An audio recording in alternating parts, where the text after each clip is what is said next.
bienvenue sur mon blog. J'en ai pour une seconde, il faut que je termine d'écrire un message à Herman. Comme d'habitude, il s'inquiète pour Violetta. C'est envoyé. Bon, j'espère que ça va le rassurer. Mais revenons à nos moutons. Aujourd'hui, j'ai envie qu'on réalise une recette à la fois amusante et très tendre. Des ours en brioche. Et puisqu'on parle de Herman, je vais faire cette recette en son honneur. Parce que même s'il a l'air dur, au fond de lui, c'est quelqu'un de très tendre. Mais je dois reconnaître que ça me met dans tous mes états quand il se fâche contre Violetta et qu'il lui fait des crises de jalousie. Papa, tu as eu un coup de téléphone? Oui, j'ai répondu. Oui. Oui. Génial, et pourquoi tu m'as rien dit? Parce que j'ai oublié, mais je voulais le noter. Je le notais et Ramayo est arrivé. Et Ramayo m'a demandé je ne sais plus quoi. Et non, je ne l'ai pas noté. Attends, là, c'est sans moi. Parce que j'avais un truc à faire. J'ai réglé ça vite fait et entre une chose et l'autre, j'ai oublié. C'est vrai, je te demande pardon. Non, papa, rien n'a vraiment changé. Tu as fait ça exprès, j'en suis sûre. Et voilà, j'ai tout raté, j'étais en retard à cause de toi. Tu aurais pu me dire non avant, au moins je ne me serais pas fait de fausse joie. Vraiment, Herman, j'arrive pas à y croire. J'y arrive pas. Bon, c'est pas si grave, n'en faites pas un drame. Qui n'a jamais oublié de faire passer un message, de le noter, c'est pas si grave. Bien sûr.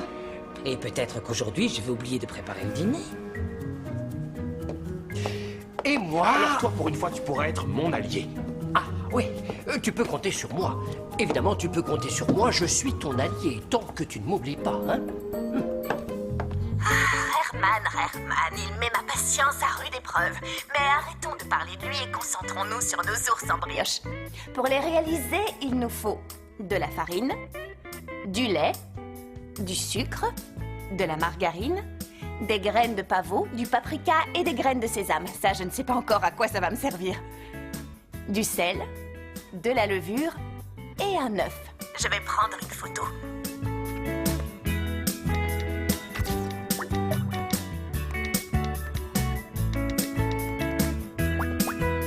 Parfait. Bien, commençons nos ours en brioche. Dans un grand saladier, on va d'abord verser le lait. Pas tout, il faut en garder pour plus tard. La levure. Un œuf. Une pincée de sel. Et un petit peu de sucre. Et je vais bien mélanger tous ces ingrédients pour dissoudre la levure. Avant de commencer à préparer la recette, n'oublie pas d'allumer ton four à 200 degrés pour qu'il ait le temps de préchauffer. Une fois que le mélange est fluide, on va pouvoir incorporer petit à petit la farine. Au début, on peut mélanger à la fourchette, mais ensuite, il faudra commencer à pétrir la pâte avec les mains.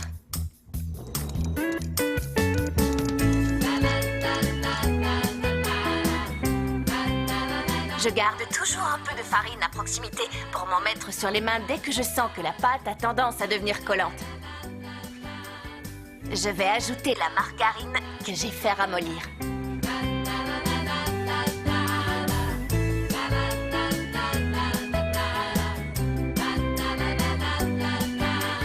Très bien, qu'est-ce que je dois faire avec ça? Selon Olga, il faut que je laisse la pâte reposer dans un saladier. Je vais la recouvrir de film étirable et je vais la mettre dans le micro-ondes. Pas pour qu'elle chauffe, juste pour qu'elle commence à lever.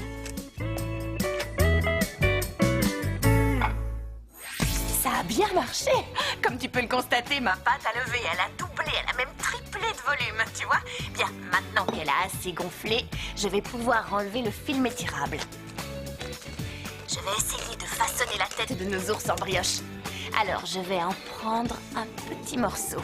Voilà, regarde comme c'est spongieux. Et je vais modeler ma première tête d'ours. Ensuite, je vais faire des boules un petit peu plus petites qui me serviront à lui faire de jolies oreilles.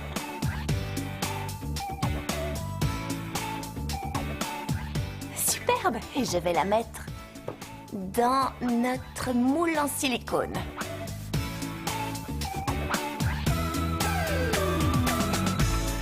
Tu te demandes sûrement pourquoi je les espace de cette façon. Je sais qu'elles vont encore gonfler et c'est pour éviter qu'elles se collent les unes aux autres. Je vais les laisser reposer encore un peu ici pour qu'elles continuent de prendre du volume. En attendant, je vais regarder en quoi consiste la prochaine étape de la recette. Lorsque les brioches ont refroidi, dessinez la bouche, le nez et les yeux des ours en utilisant un crayon de chocolat. Un crayon de chocolat? Je ne savais pas qu'il y avait des crayons pour écrire en chocolat. Oh, je ne veux pas gâcher ma recette et je vais appeler Olga. Elle aura certainement une solution à me donner. Salut Olga. Comment tu vas? Bien, et toi? Ça va. Je suis juste un peu énervée à force de me battre contre cet aspirateur. Je n'arrive pas à comprendre ce qui lui arrive.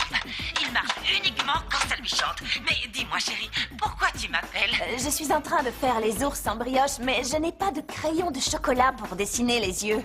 Oh, ne t'inquiète pas pour ça, ce n'est pas un problème. Ce n'est rien du tout. Écoute, si tu n'as pas d'ours en brioche... Non. Ah, ça marche. Ça y est, Olga, il est réparé, il fonctionne à nouveau. Cette machine le fait exprès. C'est comme si cet aspirateur de malheur se rendait compte quand je parle trop fort. C'est bizarre. Tu pourrais essayer de parler moins fort. Oui, je vais parler à voix basse pour voir s'il se rend compte de quelque chose. Oui. Si tu n'as pas de crayon de chocolat chez toi, tu peux par exemple te servir d'un cure-dent. Tu trempes ton cure-dent dans un peu de chocolat fondu et tu dessines tes visages d'ours. Les yeux, le nez, la bouche.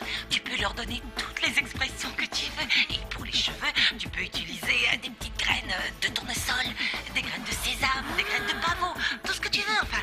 Et si tu as envie de donner à tes ours un petit côté punk, tu peux leur faire des cheveux rouges avec du paprika. Ou tu peux aussi utiliser des pistaches. Le résultat sera spectaculaire. Et tu peux les présenter dans de jolies tasses à café. Ah oui, bonne qu'est-ce que idée. tu en dis? Super, je vais faire comme tu m'as expliqué. Bien, maintenant il faut que je m'occupe de faire réparer cet aspirateur. Ce n'est plus possible. Il Ça fonctionne. marche quand il veut. Oh. Ça y est. Salut, Olga. Si j'étais Olga, j'irais faire réparer cet aspirateur capricieux. Et tu sais quoi? Olga vient de me donner la solution à un autre problème. Je me demandais à quoi Quoi pouvaient servir les graines de pavot, de sésame et le paprika? c'est pour faire les cheveux des Des ours. Allons-y. Je leur mets un peu de lait sur la tête pour leur coller les cheveux. Et délicatement, je vais mettre... Quelques graines de sésame. En voilà un, je vais en faire un deuxième. Et voilà. Sur un autre, je vais saupoudrer quelques graines de pavot. C'est très amusant, tu verras. Laisse parler ton image. Imagination. Comme ça. Sur le dernier, je mettrai du paprika. Mais Il vaut mieux que j'attende qu'il soit sorti du four. environ une quinzaine de minutes. C'est parti. Et pendant que les ours cuisent, on va réviser. Comme je dis toujours, pour ne rien oublier, je vais récapituler toutes les étapes de notre recette. Dans un saladier, dissoudre la levure dans le lait avec le sucre, le sel, l'œuf et la farine. Commencez à pétrir la pâte, puis incorporer la margarine. Laissez reposer la pâte dans un saladier couvert pendant 1 heure environ. Ensuite, pour confectionner les têtes d'ours, réalisez de grosses boules de pâte. Faire des boules plus petites pour façonner les oreilles. Disposez les têtes d'ours dans un moule et les laissez reposer encore un peu. Pour créer les cheveux, utilisez du lait pour coller les graines de sésame et de pavot sur le dessus des têtes. Faire cuire dans un four à 200 degrés pendant une quinzaine de minutes. Ah, ça y est, ça m'a l'air. L'air parfait. Mon chocolat est suffisamment fondu. Je vais maintenant pouvoir m'atteler à la décoration finale. De mes ours. Regarde, tu as vu comme ils sont mignons? En cuisant, ils ont bien doré, ils ont pris encore plus de volume. Pour finir, je vais mettre un petit peu d'eau pour que ça colle. Je saupoudre du paprika sur mon ours rebelle. Avant de les décorer, je vais suivre les conseils d'Olga et les mettre dans des tasses à café.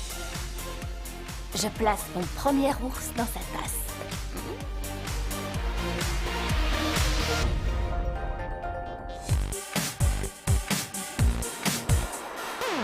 Et la bouche, je vais te montrer ce que ça donne. Le tout premier ours en brioche est vraiment très content, tu vois.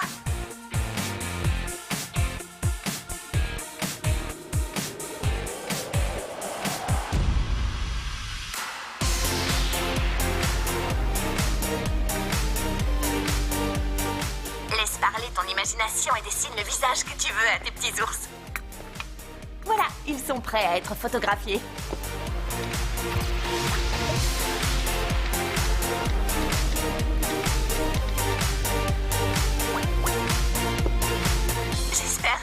donné envie de confectionner une famille d'ours et que tu t'amuseras autant que moi. On se retrouve bientôt pour une prochaine recette. Je vais en apporter un à Herman. Je suis curieuse de savoir si... Si je réussirai à l'attendrir avec mes délicieux ours en brioche. On se retrouve très vite.